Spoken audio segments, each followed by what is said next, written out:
The township's portion of that increase is 240,000, or 36.5% of that increase is related to the township needs. And that includes the asset management increase transfers to capital and reserves, as well as the CPI increases, the estimated insurance increase, drainage costs, and the miscellaneous efficiencies and savings that have been realized throughout the budget. That's my methodology report. If there's any questions, I'd be happy to try and answer. Okay, thank you. Questions of the report? Seeing no questions, we have a motion that Council of the Township of Perth East receive the report entitled 2026 Staff Budget Mythology and Highlights FIN-2025-18 dated October 28th, 2025, prepared by the Manager of Financial Services Treasurer for information. Moved by Hugh, second by Bob. All those in favor? Carried. Okay, now we're going to move on to our one-time requests. Paula, the floor is yours.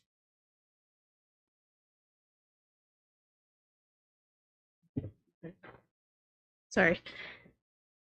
So the one-time requests total a net total 16,636. There have been the request forms, the one-time budget request forms included in the agenda for items that net over a $5,000 impact to the levy.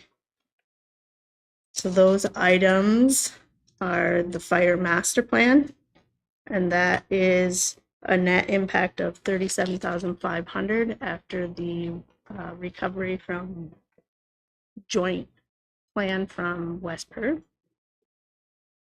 Then there's also the replacement of the Sebringville Station standby generator control panel, and that is a net impact of $8,185. There was just the two for the one-time requests that required the reports. If there's any questions, I'm happy to answer. Okay, any questions on those items? If not, we have a motion that item 7.2.1 to 7.2.3 is set out on the one-time requests for the October 28, 2025 special meeting of council be received for information. Moved by Jeremy, second by Amanda. All those in favor? Carried. Okay, now we'll move to service change list. So included in the package is the summary for the 2026 staff budget service level changes totaling $30,506. And none of these items required the form. There is the admin property janitorial expense, $15,250. However, there was offsetting savings in wages on that, so it didn't meet the 5,000 or greater impact. If there's any questions, I'd be happy to answer. Any questions? We have a motion that council receives the 2026 service charge list for information. Barry, second by Bob. All those in favor? Carried. Okay, now we'll move to the operation budget policy.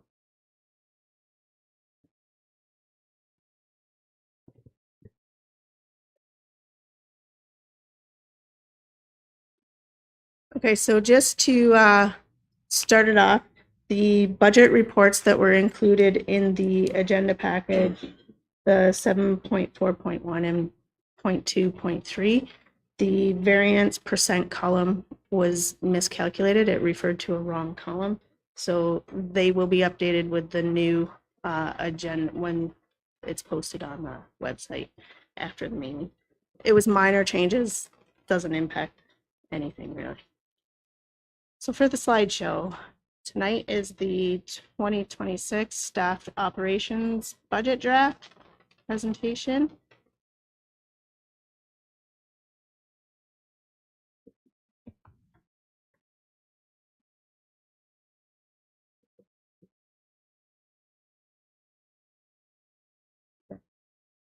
There were no questions submitted beforehand, so there's no questions. The post agenda adjustment was the $3,000 for the Shakespeare Dam safety review. So that was an expense to the Upper Thames River Conservation Authority levy and a increase to the requirement from the taxation, the municipal levy. So this is just a summary of the changes. They're summarized within the budget methodology report as well. Just the changes regarding the funding, the OMPF funding, it's to be determined yet for 2026. We did receive a slight increase for the Ontario Community Infrastructure Fund, or OCIF, and that's about $20,000, or a 5.6% increase to that funding. The 5% liability insurance increase estimate is $15,406 impact. The OPP policing cost has increased by $191,000, or that 11% cap. The COLA grid level changes for the wages and benefits have increased by $196,000, or a 3% increase from 2025. And the Canada Community Building Fund, CCBF, has no change from the 2025.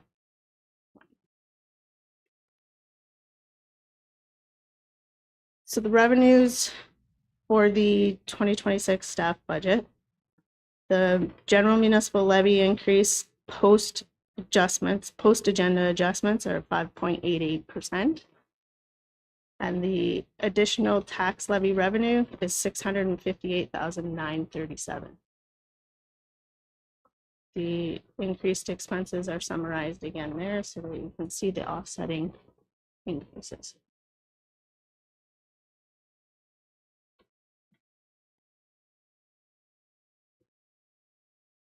So at the time of preparing the slide deck here, the OMPF funding is outstanding, as well as the actual impact of the OPP costs for 2026. And again, the conservation authorities. However, Grand River has been received and will be incorporated to the next draft. And another item that's outstanding is the Perth South Fire Levy remains at the 2025 levy amount, as the 2026 property assessment roll isn't available as of yet. So it's just conservatively estimated at last year's level. There should probably be a slight increase. And then items of note are just the property assessment growth at the 172,000, or the 1.5%.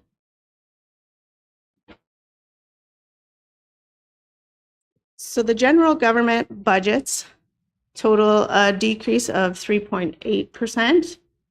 And making up general government is the corporate area, which is where our taxation is, and our overall general funding transfers to reserves for the asset management plan. And that has increased revenue by $353,000, or a 3.2%. Council, there was just the CPI adjustments for the honorariums, or an increase of $3,938, or a 1.6% change. The CAO area, the HR expenses have been separated out to their own area. So there is a savings here, and there is a service change of $2,500 for the Employee Betterment Committee event. That has a net decrease of $88,924, or a 17.7% decrease from 2025 expenses. Administration property. This is where the cleaning wages were removed, and it's a contracted service now. That's the changes there, for a savings of $44,000, or 39%. Emergency planning, there's no adjustments. It's status quo for that. HR, This is where those expenses from the CAO have been split out to HR and the associated costs related to the HR department, so training and those items. There is also a service change from the mayoral directive of 2025-005, and that's for corporate leadership training in the amount of $5,000. So there is a change from 2025 expenses of 131,000 increase, or this huge number. But those savings were offset by the CAO savings program. Health and safety. There is a mayoral directive 2025-005 for health and safety and wellness training that was added in the amount of $2,500. So the change in the health and safety area is $6,500 increase, or a 46% increase. The clerk's department, there were various items that were adjusted closer to actuals and the 3-year averages, and that impacted a change of just under $20,000 increase, or a 5.4%. The crossing guards, wages were increased by the CPI, or a net increase of $1,277, or just under 12% increase in this area. So 2026 is an election year, so we have an increase for the estimated 26 election costs of $40,000, and then there's an offsetting transfer from the election reserve for $3,749 for a net impact for a one-time request of $2,951. The net change for the election area is an increase of $3,200, or 31%. Finance. The revenues for the tax certificates were adjusted to a 3-year average, increasing revenues, as well as there was a one-time expense that was reversed for 2025 for the reporting software change. So there is a net savings of just under $24,000, or 3% savings.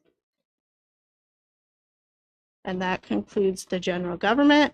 And now we're on to protection services budget. This area has an overall 2.5% increase proposed, and that contains the fire department central. And there were various costs that were adjusted to be in line with 3-year averages, as well as the one-time requests, and that's for the Ontario Fire Prevention Grant was applied for, so it was assumed that that would be received with offsetting expenses of $48,000 for net impact of 0. The Fire Master Plan of $75,000, and then Westper's portion of that joint master plan. So there's a net savings in Fire Department Central of $28,000, or a 4% decrease. The Milverton Fire Station, the salary plan hours were based on the 3-year average from 22 to 24. Safety clothing, repairs and maintenance, vehicle, and computer software were adjusted to increase to the 3-year average. There's the one-time request of $3,000 for the tire replacement on T1 tanker. And then there's the service change of the annual vehicle undercoating increase of $1,200, as well as the addition of a data plan for the second command tablet. So the Milverton Fire Station has a $29,000 increase in expenses from 2025, or just under a 10% change. Stephenville Fire Station, again, the salary plan hours have been adjusted to the 3-year average. There was adjustments to the safety clothing and computer software costs to reflect actuals that are anticipated. The one-time request for the standby generator control panel replacement, as well as the tire replacements on the T1 tanker in Sebring. There's service level change for the annual vehicle undercoating of $1,200, as well as that data plan for a second command tablet. So Sebringville Station has a $25,000 increase from 2025, or a 9.5% increase. Shakespeare Fire Station, again, the salary plan hours were adjusted based on the 3-year average, and the safety clothing and computer softwares were increased to reflect actuals anticipated. There's service level changes requested for the annual vehicle undercoating, as well as the data plan at the station as well. Shakespeare Fire Station has an estimated 10,500 increase, or a 4.2 change from 2025. West Perth Fire Services. This is the agreement with West Perth for shared services of fire, and that has been increased by CPI per the agreement at $162,602. It has a 0 impact to the budget. Policing. The OPP contract is unknown at this time, and we have budgeted for an 11% increase, which is the cap, and that the estimated OPP costs are $1.9 million. The change for policing is $191,000 increase, or an 11% increase. Perth County OPP Detachment Board. This area has been adjusted by CPI for an increase of $344, or a 2% change. Conservation authorities. The 3 authorities are estimated at a 5% increase in this budget, and the post-agenda adjustment for the Shakespeare Dam safety review of $3,000 is included. So there's a projected increase of $7,300, or a 3.5% increase. Source water protection. This is the renewal of the contract with the Upper Thames River Conservation Authority. It was renewed at the October 21st meeting. There is a savings of $1,100, or a 5% decrease. Bylaw enforcement, there's no significant changes for 2026. Animal control, revenues have been adjusted for the 3-year average, and that's a proposed increase of $736, or a 5.9% increase. Weeds, fence viewers, and livestock evaluation.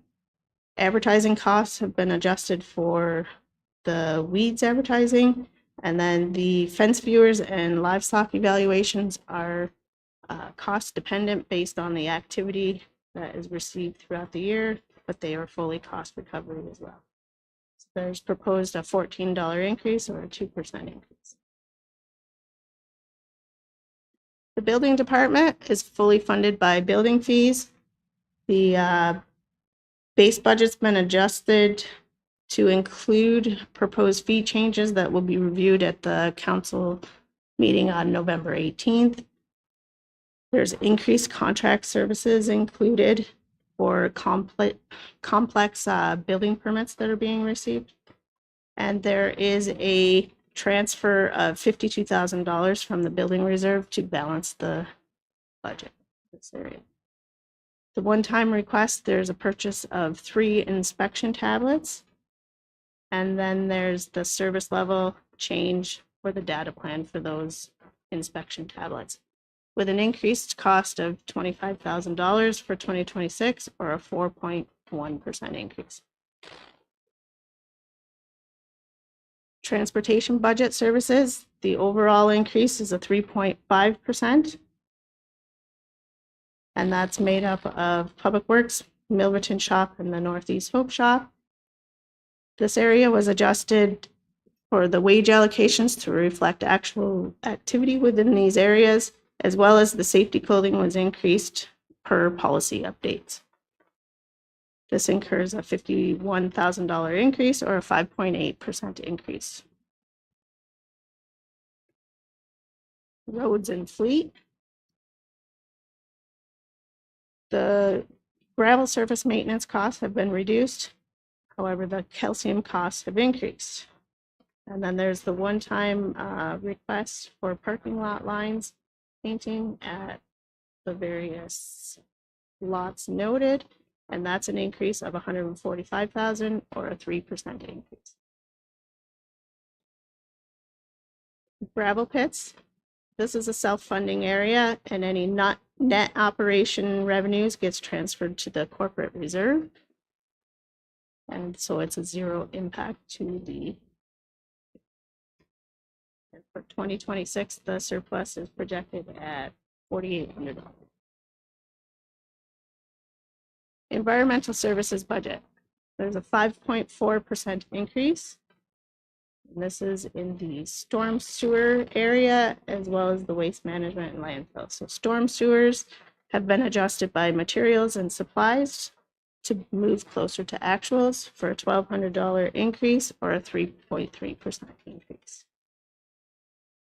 Waste management and landfill is fully funded by fees, and their transfer to reserves for waste diversion totals $99,000 for 2026.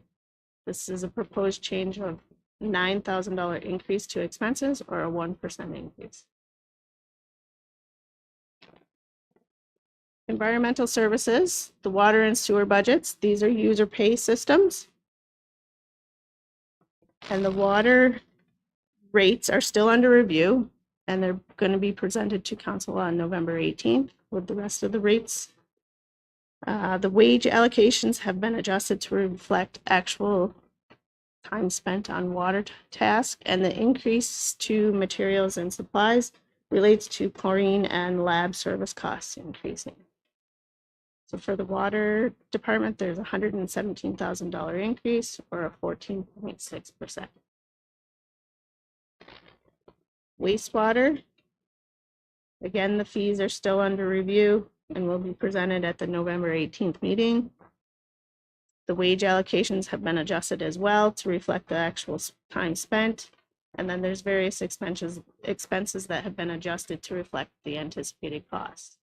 So the estimated increased cost for wastewater is $130,000 or a 15.2% increase. Health services budget.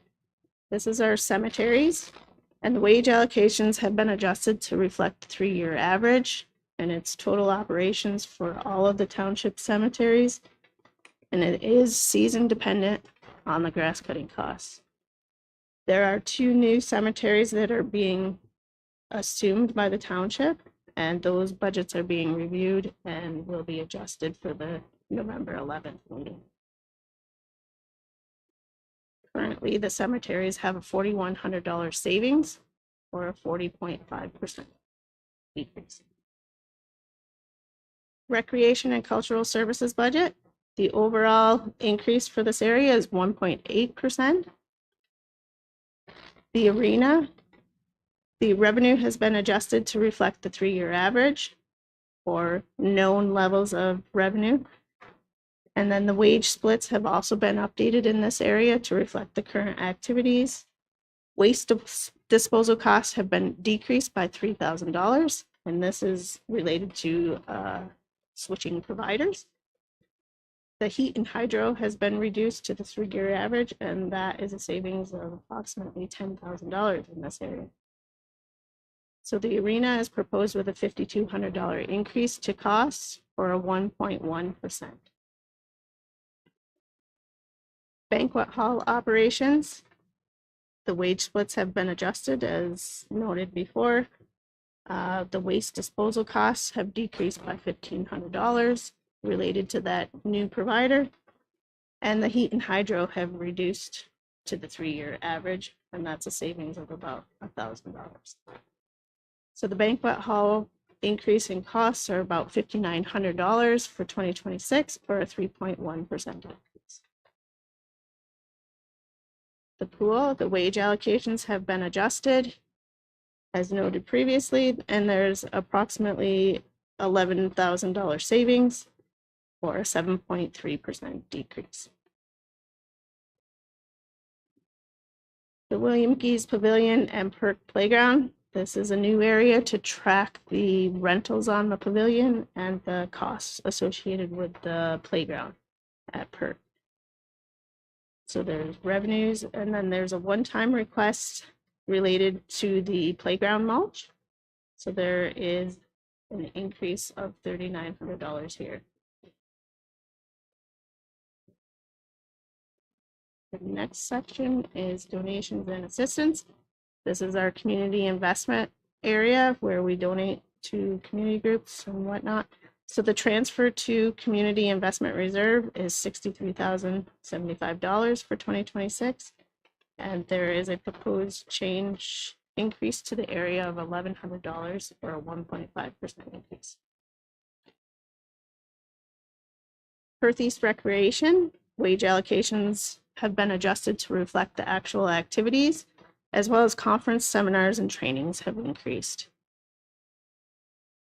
There's a net increase of $16,000 for 2026, or a 13% increase. Parks.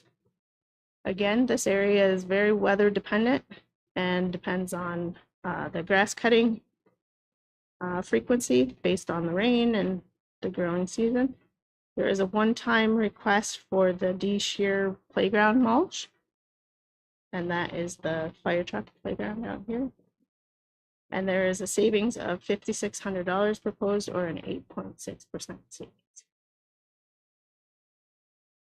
Perth East Library Board, various expenses have been adjusted to reflect what's anticipated for 2026. Computer software costs, video, audio costs, book processing costs, telecommunications, etc. There's a proposed increased cost of $10,000 for 2026, or a 2.5% increase. Planning and development budgets. This area has a 3.7% increase for 2026. It includes economic development. This is the budget for marketing, purchase of the Canadian flags and township buildings. And there is a decrease of $163, or a 1.8% savings. Also included in here is the Milverton beautification.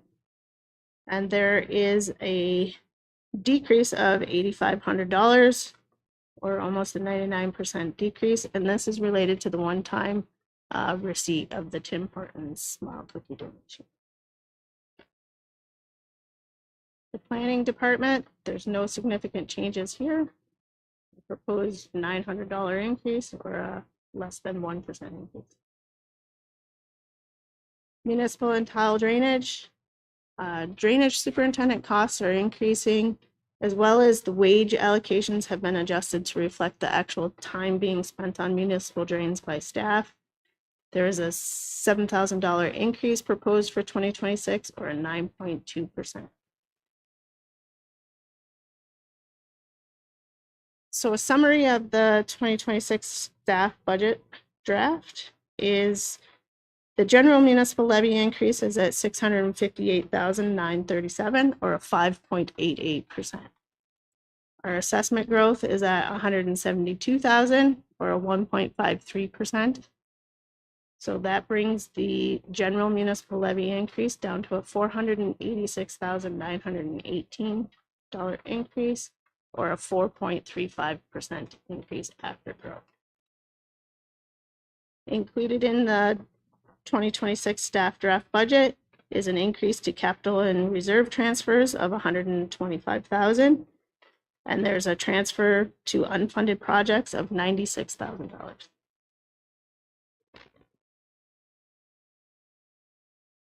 So outstanding issues for the operations budget is the OMPF funding for 2026 allocation, the OPP costs, and then the Conservation Authority levies. And our next steps, our November 11th meeting, will continue any discussions we need to from this evening for the operations if necessary. And then we'll discuss capital budgets and reserve and debt position. And then in December, There will be the release of the mayor's budget anticipated around December 1st, and then the mayoral and council veto periods, December 9th to the 15th. And that concludes the slide stuff. Okay, thanks, Paula. Is there any questions on any of those slides that Paula presented? No? Okay, and we have a motion that items, oh, wait, we didn't do 7.4.3 is more in detail. So Paula did the high overview, so the details from 43 to 102 pages. Is there any questions on any of the line items anyone wants to ask?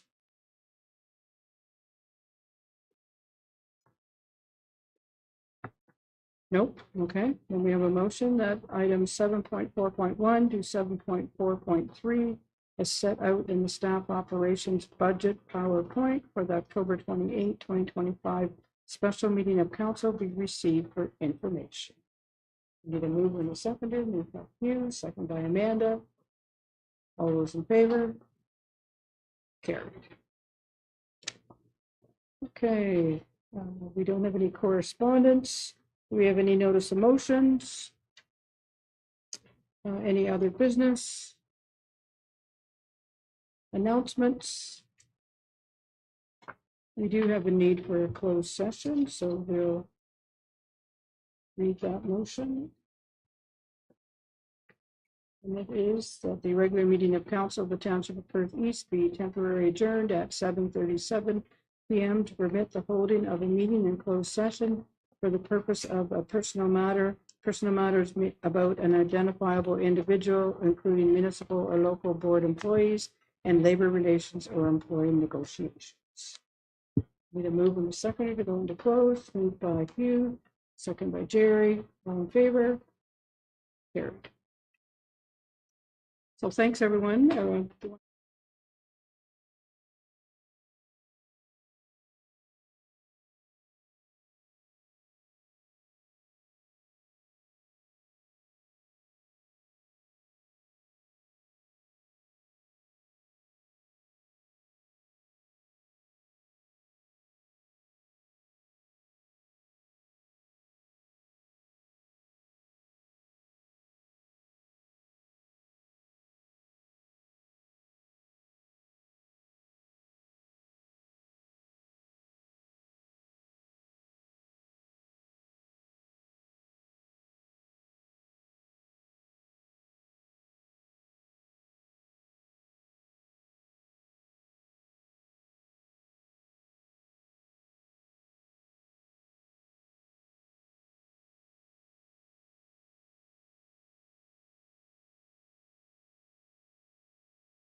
We're good. We're back in open session. Okay, so the Council of the Township of Perth East rise from closed session, reconvene to regular session at 8:21 PM. Moved by Hugh, second by Bob, all in favor. Carried. We have a motion that Council of the Township of Perth East received a report entitled Water/Wastewater Operator PUB-2025, -29, dated October 28th, 2025, prepared by the Manager of Public Works for information, and further that council approve the addition of a second utility operator/locator for the inclusion in the 2026 water/wastewater operating budgets. Need a mover and a seconder. Moved by Jeremy, second by Amanda. All those in favor? Carried. Okay, we have a motion that bylaw 51-2025, being a bylaw to confirm the proceedings of council of the Township of Perth East at its special meeting held on October 28th, 2025, be read a first, second, and third time. Moved by Jeremy, second by Bob. All in favor? Carried. And the last motion of the night is that we adjourn at 8:22 PM. Moved by Jerry, second by Hugh. All in favor? Carried. Thanks, everyone. Bye.